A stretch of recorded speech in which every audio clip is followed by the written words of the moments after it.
Cada criminal tiene un perfil. Este es el suyo. Son las 11:47 de la noche y estás parado frente a una casa que no es tuya. La calle está oscura. Hay niebla baja pegada al asfalto, de esa que aparece en octubre cerca del lago y huele a tierra mojada y aceite de motor.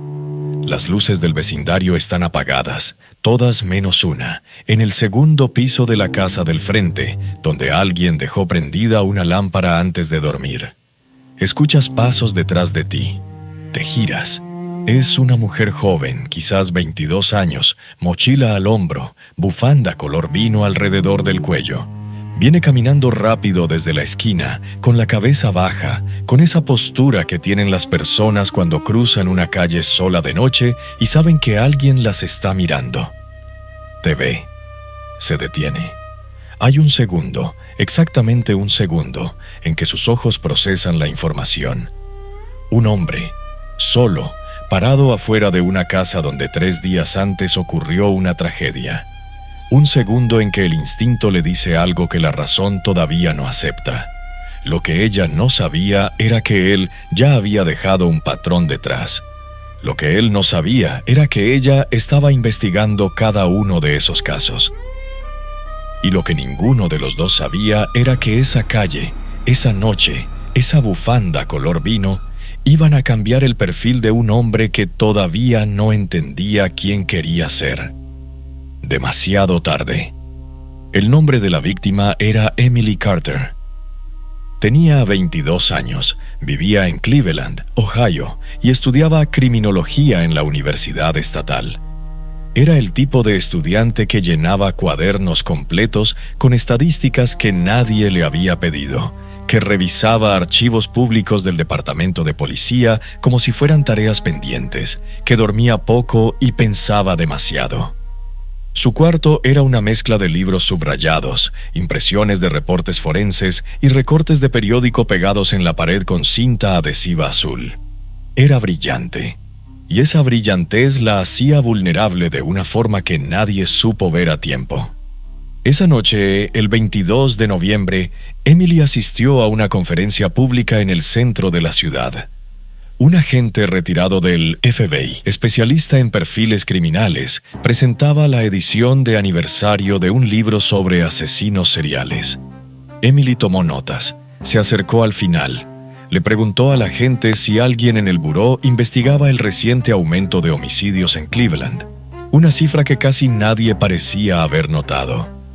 El agente la escuchó, le dijo que siguiera estudiando, que no dejara de buscar respuestas. Ella no paró. Caminando a casa desde el evento, pasó por la calle donde 3 días antes había ocurrido otro crimen. La curiosidad venció al miedo. Se detuvo, observó. A las 11:47 de la noche, alguien la encontró a ella. La encontró el perro de una vecina a la mañana siguiente. Emily seguía en la acera, a media cuadra de su auto. Las llaves estaban en su bolsillo. La alarma del vehículo seguía activada. Tenía una lata de gas pimienta que nunca usó, quizás porque no hubo tiempo, quizás porque el hombre dijo disculpa antes de acercarse y eso la hizo dudar el tiempo suficiente. El médico forense encontró traumatismo craneal y señales de asfixia.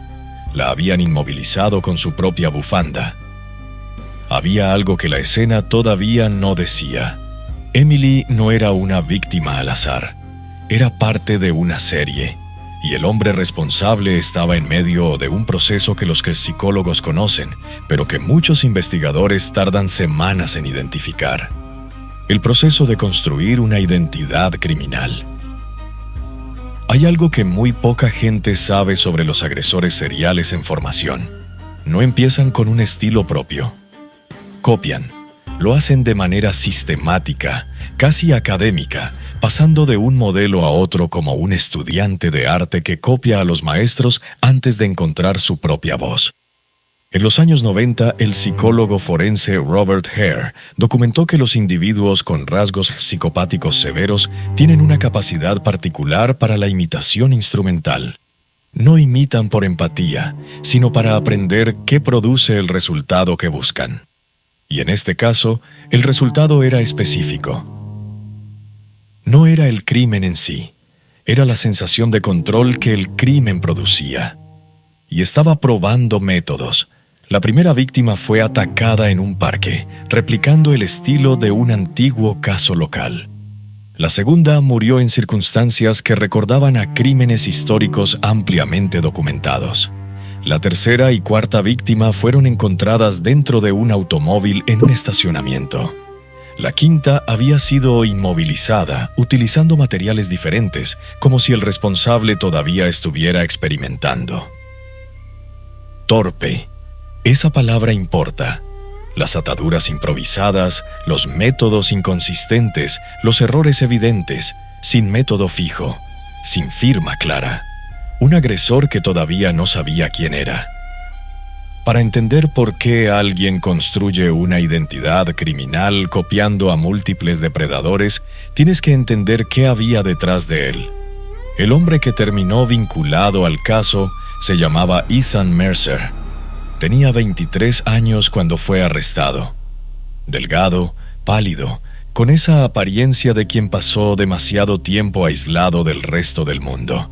Cleveland de nacimiento, sin una estructura familiar estable, sin relaciones sociales consistentes. Sí existía, sin embargo, un historial previo de comportamiento violento. Había salido meses antes de un centro correccional juvenil y, durante ese tiempo, tomó cursos por correspondencia relacionados con criminología y ciencia forense. Estudió. En serio, estudió. Leyó sobre perfiles psicológicos, metodologías forenses y los casos criminales más documentados de la historia estadounidense. Y en ese proceso, algo que ya existía en él, la necesidad de control, la obsesión con el reconocimiento y una profunda desconexión emocional encontró un lenguaje. El lenguaje de los criminales que admiraba. ¿La psicología? La psicología forense tiene un término para esto. Identificación parasocial con figuras agresivas de referencia. El individuo no desarrolla modelos de vínculos saludables y sustituye esas figuras por símbolos de poder. En ciertos perfiles extremos, esas figuras de poder son criminales notorios. Para Ethan Mercer, los asesinos seriales eran lo que para otros son los atletas o las celebridades. Los estudiaba, los admiraba. Quería descubrir cuál de sus métodos funcionaba mejor para él. Quería encontrar su firma. La lógica interna de Ethan Mercer era perturbadoramente coherente dentro de su propio sistema de pensamiento. Creía que el crimen era una habilidad que se perfeccionaba, que los agresores más notorios de la historia habían tardado años en encontrar un patrón estable, que él estaba atravesando una etapa de aprendizaje, que el aparente caos de sus actos no era desorganización, sino experimentación. Se veía así a sí mismo como un estudiante metódico. Su computadora reflejaba exactamente eso. Carpetas organizadas con información sobre criminales históricos. Fotografías archivadas con precisión obsesiva. Libros subrayados con notas en los márgenes. Había leído el manual y estaba intentando seguirlo. Lo que no había calculado era el gesto. Porque Ethan Mercer, antes de abandonar cada escena, tocaba la frente de sus víctimas durante unos segundos. No era parte de los métodos que imitaba. Era suyo, completamente suyo, y no lo sabía. Los investigadores encontraron una muestra biológica en la escena relacionada con ese gesto. Un detalle mínimo, un error diminuto, pero suficiente para conectar todos los casos. El equipo del FBI llegó a un bar llamado Al's Tavern a las 9 de la noche. Ethan había estado ahí solo. Había hablado brevemente con una mesera llamada Lauren Mitchell. Según el bartender, ambos salieron con pocos minutos de diferencia hacia Cedar Park. 10 minutos.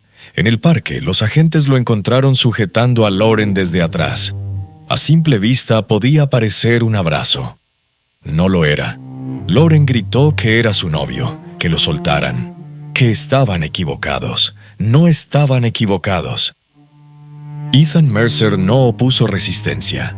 Se dejó esposar con una calma extraña, como alguien que llevaba demasiado tiempo imaginando ese momento.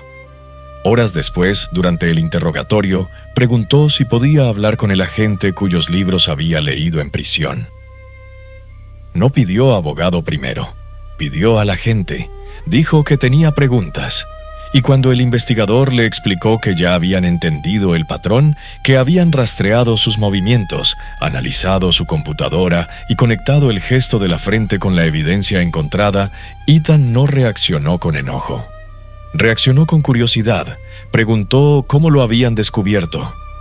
Hay una pregunta que este caso deja flotando, y no es sobre él, es sobre nosotros. La noche en que Emily Carter fue asesinada, había estado en una sala llena de personas que pagan por escuchar historias de asesinos, que leen libros sobre ellos, que consumen documentales y entrevistas intentando entender cómo funciona una mente así. La diferencia entre Ethan Mercer y la mayoría de esas personas no estaba en el interés por el tema. Estaba en lo que decidió hacer con esa obsesión. La psicología forense distingue entre la fascinación por la violencia como intento cultural de comprender el miedo y la fascinación como aprendizaje activo. La mayoría de las personas pertenecen al primer grupo. Ethan Mercer pertenecía al segundo. Pero la línea entre ambos no siempre es visible. Lo que construyó en 7 semanas, esa identidad ensamblada pieza por pieza usando métodos ajenos, terminó derrumbándose desde adentro. El único detalle genuinamente suyo fue también el que lo delató. Quería ser irreconocible. Se volvió imposible de confundir. Si este análisis te dejó más preguntas que respuestas, es porque la mente criminal rara vez termina con una conclusión limpia. En Mente Criminal exploramos exactamente ese territorio. Los espacios donde la psicología forense y la narrativa se cruzan para revelar no solo qué hizo alguien, sino por qué su mente llegó hasta ahí y qué nos dice ese camino sobre los límites del comportamiento humano. El próximo caso sigue una lógica diferente, pero igual de inquietante. Un hombre sin antecedentes visibles, sin señales evidentes para quienes lo rodeaban, que durante años mantuvo una doble vida que nadie quiso o pudo reconocer. Porque a veces la pregunta más difícil no es cómo operaba el criminal, es cómo nadie lo notó. Eso es lo que sigue en Mente Criminal.